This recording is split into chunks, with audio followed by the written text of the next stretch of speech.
کیونکہ جب اللہ جل جلالہ نے نبی کریم صلی اللہ علیہ وسلم کو اس دنیا میں مبعوث فرمایا تو قرآن کریم میں 4 جگہ یہ بات بیان فرمائی کہ ہم نے ان کو اس لیے بھیجا ہے تاکہ یعلمہم الکتاب، تاکہ یہ کتاب اللہ کی تعلیم دے، اور کتاب کی تعلیم کا ذکر اللہ تعالیٰ نے الگ فرمایا اور یتلو علیہم آیاتہ کا ذکر الگ فرمایا، یعنی یہ مقصد بیان فرمایا سرکار دو عالم صلی اللہ علیہ وسلم کی تشریف آوری کا کہ یہ لوگوں کے سامنے تلاوت کریں اللہ کی آیتوں، تو تلاوت کرنا ایک مستقل مقصد، اور یعلمہم الکتاب، ان کو کتاب کی تعلیم دیں، تو تعلیم دینا ایک مستقل مقصد۔ یہاں پر سوچنے کی بات یہ ہے کہ دونوں چیزوں کو جو الگ الگ بیان فرمایا اس سے ایک بات تو یہ واضح ہو رہی ہے کہ قرآن کریم کو آدمی اگر صرف پڑھے، اگرچہ سمجھے بغیر پڑھ رہا ہو، تلاوت کرے تو یہ تلاوت بھی بذات خود مقصود ہے، اور اس تلاوت کے اوپر بھی اللہ تبارک و تعالیٰ کے یہاں سے اجر ملتا ہے، اور حدیث میں رسول کریم صلی اللہ علیہ وسلم نے ارشاد فرمایا کہ ایک تلاوت کرو گے تو ہر حرف پر اللہ تعالیٰ 10 نیکیاں تمہارے نام اعمال میں اضافہ فرمائے۔ لہذا یہ بعض لوگ جو کہتے ہیں نا، یہ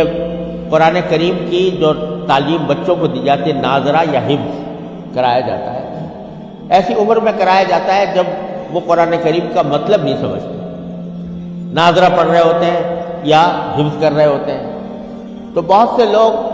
یہ اعتراض کرتے ہیں کہ بھلا قرآن کو طوطے مینے کی طرح رٹانے سے کیا حاصل، الیاذ باللہ۔ جب یہ معنی نہیں سمجھتے، مطلب نہیں سمجھتے، قرآن کا اصل مقصد تو یہ ہے کہ اس کا مطلب سمجھیں، اس کے معنی سمجھیں، لیکن یہ لوگ، یہ بچے کچھ سمجھتے تو ہیں نہیں، اور ان کو آپ نے طوطے مینا کی طرح قرآن کریم کو رٹا دیا تو اس سے کیا حاصل۔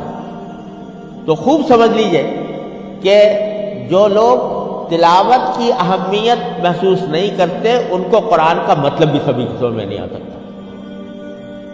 کیونکہ یہ پہلی منزل ہے، پہلی سیڑھی ہے۔ قرآن کریم کو اللہ تبارک و تعالیٰ نے اس طرح نازل فرمایا کہ جب نازل کر رہے تھے حضرت جبریل علیہ السلام جب تشریف لا رہے تھے اور حضور اقدس صلی اللہ علیہ وسلم کے اوپر قرآن کریم نازل فرما رہے تھے، تو نبی کریم صلی اللہ علیہ وسلم کو اللہ تعالیٰ نے یہ حکم دیا کہ فَإِذَا قَرَأْنَاهُ فَاتَّبِعْ قُرْآنَهُ، یعنی جب ہم جبریل امین کے ذریعے قرآن کریم پڑھ کر آپ کو سنا رہے ہوں تو آپ ان کی طریقے تلاوت کی کا اتباع کیجیے، یعنی جس طرح جبریل امین نے قرآن پڑھا اس طرح آپ بھی پڑھیے، تو اس طرح پڑھنا بذات خود مقصود۔ پھر آگے فرمایا ثُمَّ إِنَّ عَلَيْنَا بَيَانَهُ، اور جہاں تک معنی سمجھانے کا تعلق ہے ہماری ذمہ داری ہے کہ اس کے معنی آپ کو سمجھائیں گے، آپ کے سینے مبارک پر اس کا علم نازل فرمائیں گے، لیکن یہ سمجھ لیجئے کہ پہلی منزل یہ ہے کہ قرآن کو صحیح پڑھو، صحیح طریقے سے پڑھو، اس طرح پڑھو جس طریقے سے جبریل امین لے کر آئے تھے، جس طرح انہوں نے پڑھا تھا۔ اذا قرأناه فاتبع قرآنہ، تو یہ بذات خود مقصود ہے کہ قرآن کریم کو صحیح طرح پڑھنے کا سلیقہ آئے، اور یہ اس امت محمدیہ علیہ صاحب والسلام کی خصوصیت ہے، دنیا کی کسی قوم میں اس کی نظیر نہیں ملے گی کہ قرآن کریم کو صحیح پڑھنے کے لیے ایک ایسا مستقل علم ایجاد کر دیا جس کی کوئی مثال کسی مذہب میں، کسی ملت میں، کسی قوم میں نہیں ہے، اور وہ ہے علم تجوید۔ علم تجوید کے ذریعے یہ بتایا جا رہا ہے کہ کون سا حرف کس طرح نکلے گا، کس مخرج سے نکلے گا، کہاں سے نکلے گا، کیا اس کی صفات ہوں گی، کس طرح نکالا جائے گا، یہ علم تجوید کا بنیادی مقصد ہے۔ اس کی کوئی یہ بتا دیا کہ جتنے حروف ہیں قرآن کریم میں 29 حروف ہیں، تو اس 29 حروف میں سے ہر حرف کو نکالنے کا، ادا کرنے کا کیا طریقہ صحیح ہے، یہ علم تجوید میں مدون کر دیا گیا ہے۔ دنیا کی کسی زبان میں آپ کو یہ بات نہیں ملے گی کہ اس میں بتا دیا کہ عین کہاں سے نکلے گا اور غین کہاں سے نکلے گا اور سا کہاں سے نکلے گی اور صاد کہاں سے نکلے گا، کس طرح نکلے گا، اس کو مدون کر دیا اور اس کی عملی تربیت دے دی۔ دنیا کی کسی زبان میں آپ کو اس کی نظیر نہیں ملے گی کہ آج انگریزی زبان اتنی عالمی زبان بن چکی ہے، لیکن کوئی اگر اس میں یہ بتائے کہ بھئی یہ جو حروف ہیں ٹی کہاں سے نکلتا ہے اور ڈی کہاں سے نکلتا ہے اور کس طرح اس کی ادائیگی کا صحیح طریقہ کیا ہے، کوئی اس کو مدون طریقے سے بتا نہیں سکتا۔ لیکن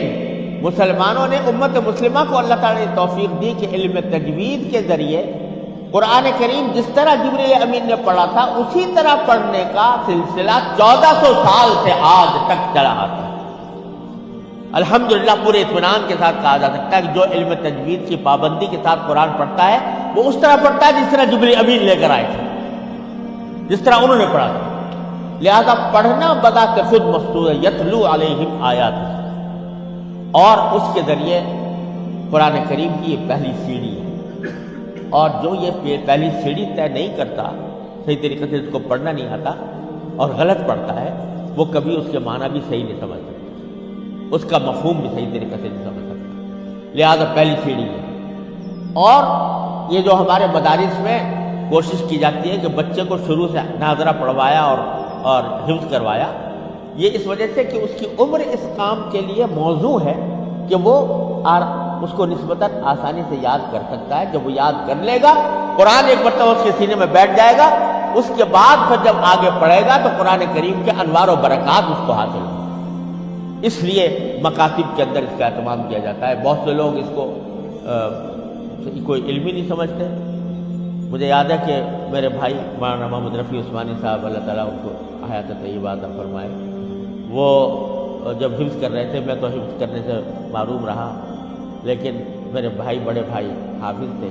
حفظ کر رہے تھے۔ تو جب کوئی پوچھتا کہ آپ کیا تعلیم حاصل کر رہے ہیں، تو وہ جواب میں کہتے ہیں کہ میں قرآن کریم حفظ کر رہا ہوں۔ تو بعض لوگ سوال کرتے تھے اس وقت کہ نہیں، ہم آپ پوچھیں تعلیم کیا حاصل کر رہے ہیں؟ مطلب یہ کہ حفظ کرنا کوئی تعلیم حاصل کرنا ہی نہیں تھا ان کی نظر میں۔ تو وہ سمجھتے تھے کہ یہ کوئی تعلیم کا حصہ نہیں ہے، لیکن مسلمان کی تعلیم کا پہلا حصہ یہ قرآن کریم کا، چاہے ناظرہ ہو چاہے یہ سب سے پہلا حصہ ہے، اور مدارس میں الحمدللہ سب سے پہلے اس کا